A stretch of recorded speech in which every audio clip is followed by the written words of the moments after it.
Hello everyone, সবাইকে সোনামণি learning সেন্টারে স্বাগত। আজকের ভিডিওতে আমি নিয়ে এসেছি দ্বিতীয় পর্যায়ক্রমিক মূল্যায়ন 2025 ষষ্ঠ শ্রেণীর বাংলা সাজেশন। এখানে যে প্রশ্নগুলো রাখা রয়েছে প্রত্যেকটা প্রশ্ন খুবই ইম্পর্টেন্ট। তোমাদের পরীক্ষাতে যেমন প্রশ্ন থাকে ঠিক একই ধরনের প্রশ্ন এখানে রাখা হয়েছে। এবারে তোমাদের পরীক্ষা হবে 50 নম্বরে, সময় থাকবে 1 ঘন্টা 30 মিনিট। তাহলে চলো শুরু করার আগে প্রথমে আমরা সিলেবাসটা দেখে নিই। সিলেবাসে কী কী থাকবে। সাহিত্য মেলা থেকে থাকবে মরশুমের দিনে, হাট, দেওয়াল চিত্র, পিঁপড়ে, ফাঁকি, চিত্রগ্রীব, আশীর্বাদ, এক ভুতুড়ে কাণ্ড এবং বাঘ। হজ বর্ণা থেকে থাকবে 15 থেকে 27 পৃষ্ঠা পর্যন্ত। ব্যাকরণ থেকে থাকবে শব্দরূপ, বিভক্তি, অনুসর্গ, উপসর্গ, সমুচ্চারিত ভিন্নার্থক শব্দ। পদান্তর মানে পদ পরিবর্তন, তারপর থাকবে অনুচ্ছেদ রচনা এবং পত্র রচনা। তাহলে চলো শুরু করা যাক আজকের পর্বটি। 1-এর দাগে বলেছে সঠিক উত্তরটি বেছে নিয়ে লেখো। 1 নম্বর প্রশ্ন, মানভূমে দেওয়াল চিত্রের প্রতীক বলা হয়। সঠিক উত্তর হবে পদ্মকে। পদ্মকে মানভূমের দেওয়াল চিত্রের প্রতীক বলা হয়। পরের প্রশ্ন দিয়ে দেখ, আগে বছর শুরু হতো পৌষে, মাঘে, অগ্রহায়ণে নাকি কার্তিকে? তো সঠিক উত্তরটি হবে অগ্রহায়ণে। আগে বছর শুরু হতো অগ্রহায়ণে। পরের প্রশ্ন 3 দেখ, নির্জন হাটে রাত্রি নামিল, একক বাতাসে, কাকের ডাকে নাকি কাকের পাখায়? তো সঠিক উত্তরটি হবে কাকের ডাকে। কাকের ডাকে নির্জল হাটে রাত্রি নামিল। পরের প্রশ্ন 4-এর দাগ, মরশুমের দিনে গদ্যাংশটির রচয়িতা হলেন রাজকিশোর পট্টনায়ক, ধনগোপাল মুখোপাধ্যায় নাকি সুভাষ মুখোপাধ্যায়? তো সঠিক উত্তরটি হবে সুভাষ মুখোপাধ্যায়। এই মরশুমের দিনের গদ্যাংশটির হাতে কলমে সমস্ত প্রশ্নের উত্তর আমি করিয়ে দিয়েছি। তোমরা যারা দেখোনি ভিডিও ডেসক্রিপশন বক্সে লিঙ্ক থাকবে, সেখান থেকে দেখে নিও। পরের প্রশ্ন 5-এর দাগ, এদেশের যত পালা পার্বণ সব কিছুর মূলে রয়েছে চাষবাস, কলকারখানা নাকি শিল্প? তো সঠিক উত্তরটি হবে চাষবাস। পরের প্রশ্ন 6-এর দাগ, নিকট পদটির বিশেষ্য হলো। সঠিক উত্তরটি হবে নৈকট্য। নিকট পদটির বিশেষ্য হলো নৈকট্য। এটা এক ধরনের পদ পরিবর্তন। চলো পরের প্রশ্ন। পরের প্রশ্ন 7-এর দাগ, শেষ পর্যন্ত ছোট বাঘ বাবা মা থাকতো সুন্দর খোলায়, সজনে খোলায় নাকি পাখিরালয়? তো সঠিক উত্তরটি হবে পাখিরালয়ে থাকতো। পরের প্রশ্ন 8-এর দাগ, হাট কবিতার রচয়িতা রবীন্দ্রনাথ, যতীন্দ্রনাথ, অমরনাথ নাকি দেবীনাথ? তো সঠিক উত্তরটি হবে যতীন্দ্রনাথ সেনগুপ্ত হাট কবিতার রচয়িতা। এই হাট কবিতার হাতে কলমে সমস্ত প্রশ্নের উত্তর আমি করিয়েছি, এটাও তোমরা দেখে নিবে, ডেসক্রিপশন বক্সে লিঙ্ক দেওয়া থাকবে। পরের প্রশ্ন 9-এর দাগ, শব্দের সঙ্গে যে বিভক্তি যুক্ত হয় সেগুলিকে বলে শব্দ বিভক্তি। এরপর দেখো পরের প্রশ্ন 10-এর দাগ, উদর শব্দটির বিশেষণ হলো উদার, ঔদার্য, ঔদরিক নাকি বোকা? তো সঠিক উত্তরটি হবে ঔদরিক। পরের প্রশ্ন 11-এর দাগ, ড্যাশ পাখায় আলোক লুকায় ছাড়িয়ে পুবের মাঠ, কাকের, বকের নাকি শালিকের? তো সঠিক উত্তরটি হবে শালিকের পাখায় আলোক লুকায় ছাড়িয়ে পুবের মাঠ। পরের প্রশ্ন 12-এর দাগ, গোপালের বাবা ড্যাশ আমের চারা গাছ লাগিয়েছিল। উত্তর হবে হিমসাগর আমের চারা গাছ লাগিয়েছিল। এরপর দেখো 2-এর দাগের প্রশ্ন, নিচের প্রশ্নগুলির একটি বাক্যে উত্তর দাও, যে কোনো 12টি। 1 নম্বর প্রশ্ন, কোন কোন উৎসবকে উপলক্ষ করে দেওয়াল চিত্রগুলি আঁকা হয়? উত্তর, আশ্বিনের দুর্গাপুজো, কার্তিকের অমাবস্যা বা দীপাবলি। এই 2 উৎসব কালকে উপলক্ষ করে দেওয়াল চিত্রগুলি আঁকা হয়। পরের প্রশ্ন 2-এর দাগ, পিঁপড়ের চলাচলের ভঙ্গিটি কেমন? উত্তর, পিঁপড়ের চলাচলের ভঙ্গিটি ব্যস্ত মধুর চলা। পরের প্রশ্ন 3-এর দাগ, ফাঁকি রচনায় কোন নদীর নাম আছে? উত্তর, কাঠজোড়ী নদীর নাম রয়েছে। পরের প্রশ্ন 4-এর দাগ, মানভূম দেওয়াল চিত্রের প্রতীক বলা হয় কোন ফুলকে? উত্তর লিখবে পদ্ম ফুলকে মানভূম দেওয়াল চিত্রের প্রতীক বলা হয়ে থাকে। চলো পরের প্রশ্ন। এরপর দেখো 5-এর দাগে, কবি কি বলে পিঁপড়েদের সম্বোধন করেছেন? উত্তর, কবি পিঁপড়েদের ভাতৃপ্রতিম বলে সম্বোধন করেছেন। পরের প্রশ্ন 6-এর দাগ, ছোট্ট বাঘ তার খিদে মেটানোর জন্য প্রথমে কি ধরতে গিয়েছিল? উত্তর, ছোট্ট বাঘ প্রথমে খরগোশ ধরতে গিয়েছিল। পরের প্রশ্ন 7-এর দাগ, এক গেড়বাস পায়রা বলা হয়েছে কাকে? উত্তর, এক গেড়বাস পায়রা বলা হয়েছে গোপালকে। এখানকার প্রত্যেকটা প্রশ্নই ভেরি ভেরি ইম্পর্টেন্ট। তার সাথে বলে রাখি, যদি তোমাদের ভিডিওটা ভালো লেগে থাকে প্লিজ একটা লাইক, শেয়ার অ্যান্ড কমেন্ট করবে। আর যারা নতুন প্লিজ চ্যানেলটা সাবস্ক্রাইব করে পাশে থাকবে। এরপর দেখো 8 দাগে, হাটে সন্ধ্যা প্রদীপ জ্বলে না কেন? উত্তর, বিকেলবেলায় হাটে বেচা কেনা করে সকলে ঘরে ফিরে যায়, তাই সন্ধ্যায় হাটে সন্ধ্যা প্রদীপ দেওয়ার মতো কেউ থাকে না। পরের প্রশ্ন 9 দাগ, কবির কি দেখে কেমন যেন চেনা লাগে মনে হয়েছে? উত্তর, পিঁপড়ের ব্যস্ত মধুর চলা দেখে কবির কেমন যেন চেনা লাগে মনে হয়েছে। পরের প্রশ্ন 10 দাগ, হিজি বীজ বীজ কে? উত্তর, হিজি বীজ বীজ একটা জন্তু, সে মানুষ না বাদর, পেঁচা না ভূত তা বোঝা মুশকিল। প্রত্যেকটা প্রশ্নই খুবই ইম্পর্টেন্ট। চলো নেক্সট প্রশ্ন। 11 দাগের প্রশ্ন, কাকেশ্বর কুচকুচের ঠিকানা লেখো। উত্তর, 41 নম্বর গেছো বাজার, কাগেয়া পটি। পরের প্রশ্ন 12 দাগ, বুড়ো কাকে কাকে সম্বোধন করে কাঁদছিল? উত্তর, বুড়ো মা, পিসি ও শিবুদাকে সম্বোধন করে কাঁদছিল। পরের প্রশ্ন 13 দাগ, হিজি বীজ বীজ দ্বিতীয়বার শ্বশুরের নাম কি বলেছিল? উত্তর, হিজি বীজ বীজ দ্বিতীয়বার শ্বশুরের নাম বলেছিল বিস্কুট। পরের প্রশ্ন 14 দাগ, অর্থ লেখো ধনী ও ধনী। উত্তর, ধনী মানে সুন্দরী আর ধনী মানে শব্দ। এরপর দেখো 3 দাগের নিচের প্রশ্নগুলির উত্তর দাও, যে কোনো দুটি 2 নম্বর করে থাকবে। 1 নম্বর প্রশ্ন, সাঁওতালি দেওয়াল চিত্র কিভাবে তৈরি করা হয় তা লেখো। উত্তর, সাঁওতালি দেওয়াল চিত্রে চওড়া রঙিন ফিতের মতো সমান্তরাল রেখা, চতুষ্কোণ, ত্রিভুজ সবই থাকে। চতুষ্কোণের ভিতরে চতুষ্কোণ অথবা ত্রিভুজের ভিতরে ত্রিভুজ বসিয়ে সাধারণত নকশা করা হয়।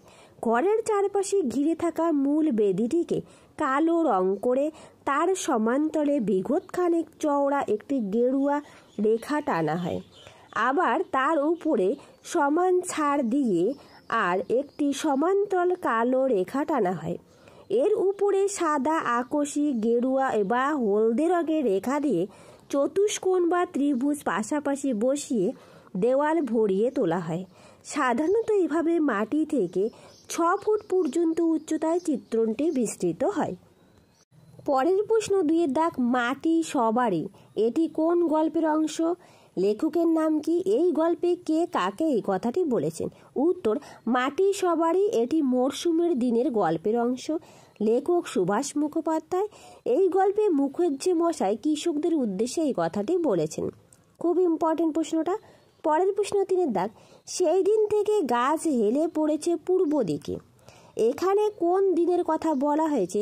গাছটি হেলে পড়ার কারণ কি? উত্তর, সেই দিন থেকে গাছ হেলে পড়েছে পূর্ব দিকে, এখানে ঝড়ের দিনের কথা বলা হয়েছে। ঝড়ে বাতাস পূর্ব দিকে বয়ে যাওয়ায় গাছটি সেই দিকে হেলে পড়েছে। চলো পরের প্রশ্ন। এরপর দেখো 4 দাগের প্রশ্ন, নিচের প্রশ্নগুলির উত্তর দাও, যে কোনো দুটি 3 নম্বর করে থাকবে। 1 নম্বর প্রশ্ন, হাট কবিতায় গ্রাম্য হাটের যে ছবি ফুটে উঠেছে তা নিজের ভাষায় বর্ণনা করো। উত্তর, দূরে দূরে ছড়িয়ে ছিটিয়ে থাকা 10-12টি গ্রামের মধ্যে একটি হাট রয়েছে। সেখানে সন্ধ্যায় কেউ প্রদীপ জ্বালেও না, সকালে কেউ ঝাড় দিয়ে পরিষ্কার করেও না। সারাদিন কেনাবেচা শেষ করে বিকেলে সব ব্যাপারীরা ঘরে ফিরে যায়। ক্লান্ত কাকের ডানা, নদীর হাওয়া, বাঁশবাগানের ফাঁক দিয়ে বয়ে যাওয়া বাতাসের শব্দ অন্ধকার রাতের নীরবতাকে আরও প্রকট করে তোলে। অথচ এই হাটই দিনের বেলায় সরগরম হয়ে থাকে। কত যে ক্রেতা বিক্রেতা নিত্য হাটে যাতায়াত করে তার হিসেব নেই। পরের প্রশ্ন 2 দাগ, দেওয়াল চিত্র করার জন্য কি কি উপাদান ব্যবহৃত হয়? উত্তর, লালচে গিরিমাটি বা গৈরিক বর্ণের মৃত্তিকায় গিরিফল চুবিয়ে রং করা হয়। এছাড়া বেলে মাটির গোলা দিয়ে নাতা দেওয়া হয়। এই মাটির রং ঈষৎ হরিদ্রাব্য ও সাদাটে, একে দুধে মাটি বলে। এই পোলে ভিজে থাকতে থাকতে আঁকার কাজ সারতে হয়। এছাড়া গেরুয়া, আকাশি, হলদে প্রভৃতি রং ব্যবহার করা হয়ে থাকে। চলো নেক্সট প্রশ্ন। এরপর দেখো 3 দাগ, পিঁপড়ের কবিতায় কবির কীরূপ মনোভাব প্রকাশ পেয়েছে তা বুঝিয়ে দাও। উত্তর, যে জীবজাত যত ছোটটাই হোক না কেন এই পৃথিবীতে সকলের সমান অধিকার আছে। সকলে মিলে পারস্পরিক ভালোবাসার বাঁধনে আনন্দের মাধ্যমে বেঁচে থাকাই কাম্য। তাই কবিতার মূল সুরই হলো সকলকে আপন করে নিয়ে সুখে শান্তিতে দিন অতিবাহিত করা। তোমাদের আবারও বলে রাখি, তোমরা যারা নতুন প্লিজ চ্যানেলটা সাবস্ক্রাইব করে পাশে থাকবে। তোমাদের এরকম নিত্য নতুন ভিডিও তোমাদের সাজেশন আমি প্রোভাইড করে থাকি, তোমরা তাহলে অবশ্যই সেগুলো পেয়ে যাবে। চলো পরের প্রশ্ন। এরপর দেখো 5 দাগের নিচের প্রশ্নগুলির উত্তর দাও যে কোনো দুটি।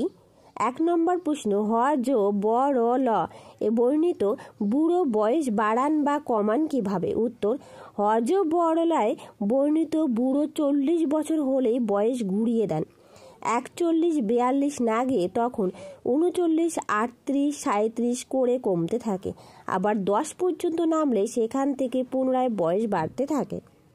পরের প্রশ্ন 2 দাগ, হ যো বড়লায় বর্ণিত ঊর্ধ্ব বুড়োর শরীরের বর্ণনা দাও। উত্তর, হ যো বড়লায় বর্ণিত ঊর্ধ্ব বুড়োর লম্বায় 1.5 ফুট, তার পা পর্যন্ত লম্বা সবুজ দাড়ি, মাথা জুড়ে টাক এবং টাকের উপর খড়ি দিয়ে কী সব যেন লেখা। তার হাতে সবসময় একটি হুকও থাকে। এই সমস্ত প্রশ্নগুলো হ যো বড়লা থেকে নেওয়া। পরের প্রশ্ন 3 দাগ, কে গলা ফুলিয়ে বলেছিল বাদুড় গোপাল হাজির? উত্তর, ছোট ছানা গলা ফুলিয়ে বলেছিল বাদুড় গোপাল হাজির। পরের প্রশ্ন 4 দাগ, এই গেল নারী বুড়ে সব পেটে গেল উক্তিটি কার? উত্তর, এই গেল নারী বুড়ে সব পেটে গেল উক্তিটি হ যো বড়লার। চলো পরের প্রশ্ন। এরপর দেখো 6 দাগে কম বেশি 100টি শব্দে যে কোনো একটি অনুচ্ছেদ রচনা করো। এবার তোমাদের পরীক্ষায় রচনা থাকবে। আমি এখানে 2টো রচনা দিয়েছি, স্বামী বিবেকানন্দ এবং ঈশ্বরচন্দ্র বিদ্যাসাগর। প্রথমে স্বামী বিবেকানন্দটা দেখাচ্ছি। 1863 খ্রিস্টাব্দে 12 জানুয়ারি স্বামী বিবেকানন্দ উত্তর কলকাতার সিমলা স্ট্রিটে বিখ্যাত দত্ত পরিবারে জন্মগ্রহণ করেন। তার পিতা বিশ্বনাথ দত্ত এবং মাতা ছিলেন ভুবনেশ্বরী দেবী। মায়ের দেওয়া নাম ছিল বীরেশ্বর, আর সবাই ডাকত বিলে নামে। বাল্যকালে বিলে ছিল দুরন্ত সাহসী, সব বিষয়ে ছিল তার অদম্য কৌতূহল। আসল নাম নরেন্দ্রনাথ দত্ত। পরবর্তীকালে রামকৃষ্ণ দেবে শিষ্যত্ব গ্রহণ করার পর তার সন্ন্যাস জীবনের নাম হয় স্বামী বিবেকানন্দ। তিনি উত্তর কলকাতার মেট্রোপলিটন স্কুল থেকে প্রবেশিকা এবং কলকাতা বিশ্ববিদ্যালয় থেকে BA পাশ করেন।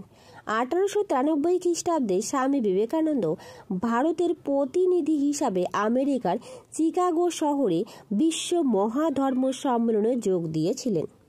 সেই ধর্মসভায় তিনি জগৎবাসীর কাছে হিন্দু ধর্মের কথা বিস্তারিত আলোচনা করেন। রামকৃষ্ণ দেবের তিরোধানের পর বিবেকানন্দ 1897 খ্রিস্টাব্দে রামকৃষ্ণ মিশন, 1899 খ্রিস্টাব্দে গঙ্গার তীরে বেলুড় মঠ প্রতিষ্ঠা করেন। বর্তমান ভারত, ভাববার কথা, প্রাচ্য পাশ্চাত্য প্রভৃতি তার বিখ্যাত গ্রন্থ। তার বাণী ভারত তথা বিশ্বের অজস্র মানুষকে অনুপ্রাণিত করে চলেছে এখনও। 1902 সালের 4 জুলাই তিনি পরলোক গমন করেন। এইটুকু তোমরা খুব সুন্দর করে লিখে দিবে, তার কারণ তোমাদের রচনাতে 8 নম্বর থাকবে। চলো পরের প্রশ্ন। এরপর দেখো আমরা বিদ্যাসাগর সম্পর্কে জানব। 1820 খ্রিস্টাব্দে মেদিনীপুর জেলার অন্তর্গত বীরসিংহ গ্রামে এক দরিদ্র ব্রাহ্মণ পরিবারে জন্মগ্রহণ করেন ঈশ্বরচন্দ্র বিদ্যাসাগর। প্রকৃত নাম ঈশ্বরচন্দ্র বন্দ্যোপাধ্যায়। মা ছিলেন অসামান্য ব্যক্তিত্ব নারী ভগবতী দেবী ও পিতা ঠাকুরদাস বন্দ্যোপাধ্যায়। ঈশ্বরচন্দ্রের প্রথম শিক্ষা জীবন শুরু হয় গ্রামের পাঠশালায়। 9 বছর বয়সে ভর্তি হন কলকাতার সংস্কৃত কলেজে। মাত্র 12 বছর বয়সেই সংস্কৃত সাহিত্য, ব্যাকরণ, বেদান্ত, স্মৃতি, অলঙ্করণ ইত্যাদি নানা বিষয়ে পাণ্ডিত্য অর্জন করেন। বিদ্যাসাগর উপাধি লাভ করেন। মাত্র 21 বছর বয়সে পাঠ্যজীবন শেষ করে ফোর্ট উইলিয়াম কলেজ সংস্কৃত বিভাগের অধ্যাপনার মধ্য দিয়ে বিদ্যাসাগর তার কর্মজীবন শুরু করেন। পরবর্তীকালে আপন কর্মদক্ষতায় উক্ত কলেজে অধ্যক্ষ পদ গ্রহণ করেছিলেন। বিদ্যাসাগরের সমাজ সংস্কারের কাজে শ্রেষ্ঠ কীর্তি হল বিধবা বিবাহ প্রচলন। তিনি হলেন বাংলার গদ্যের জনক। তার শ্রেষ্ঠ রচনা শকুন্তলা, সীতার বনবাস, অন্যান্য গ্রন্থের উল্লেখযোগ্য বেতাল পঞ্চবিংশতি, ভ্রান্তি বিরাস। শিশুদের জন্য লিখেছেন অনেক গ্রন্থ, যেমন বর্ণপরিচয়, বোধোদয়, কথামালা ইত্যাদি। 1892 খ্রিস্টাব্দে 29 জুলাই তিনি চিরবিদায় নেন, অর্থাৎ পরলোক গমন করেন। এরপর 7 দাগে দেখো, পত্র রচনা করো। তোমাদের একটা চিঠি লেখা থাকবে। তোমার জন্মদিনে আমন্ত্রণ জানিয়ে বন্ধুর কাছে চিঠি লেখো। উত্তর, প্রিয় বন্ধু, আমি একজনের নাম দিয়েছি, আমার বাড়ির মেম্বারের নাম দিয়েছি, তোমরা তোমার বন্ধুর নাম দিবে। পত্রের শুরুতেই তোমার জন্য রইল আমার বুক ভরা ভালোবাসা এবং তোমার পরিবারের প্রতি রইল আমার সশ্রদ্ধ প্রণাম। আগামী 10ই মে আমার জন্মদিন। ওই দিন সন্ধ্যায় আমাদের বাড়িতে ছোট্ট একটা অনুষ্ঠানের আয়োজন করেছি। ওই অনুষ্ঠানে তোমাকে অবশ্যই উপস্থিত থাকতে হবে। আমার অন্য বন্ধুরাও উপস্থিত থাকবে। আমরা সবাই মিলে অনেক আনন্দ করব। তোমার অপেক্ষায় থাকবো। ইতি, তোমার বন্ধু রিফান মাহি। তোমরা নিজেদের বন্ধুর নাম দিবে। তারপর ডান দিকে নিজের নাম ঠিকানা, উপরের দিকে দেখো আমি দিয়েছি, ওখানে নিজের নাম ঠিকানা লিখবে। আর বাঁ দিকের নিচে বন্ধুর নাম ঠিকানা, অর্থাৎ তুমি যাকে চিঠি পাঠাচ্ছ তার ঠিকানা তুমি বাঁ দিকে নিচের দিকে লিখে দেবে। তাহলে আজ রইল এই পর্যন্ত। আবার দেখা হবে নতুন আর একটা ভিডিওতে। যদি তোমাদের ভিডিওটা ভালো লেগে থাকে প্লিজ একটা লাইক, শেয়ার অ্যান্ড কমেন্ট করবে। আর যারা নতুন সাবস্ক্রাইব করে পাশে থাকবে। Thank you everyone.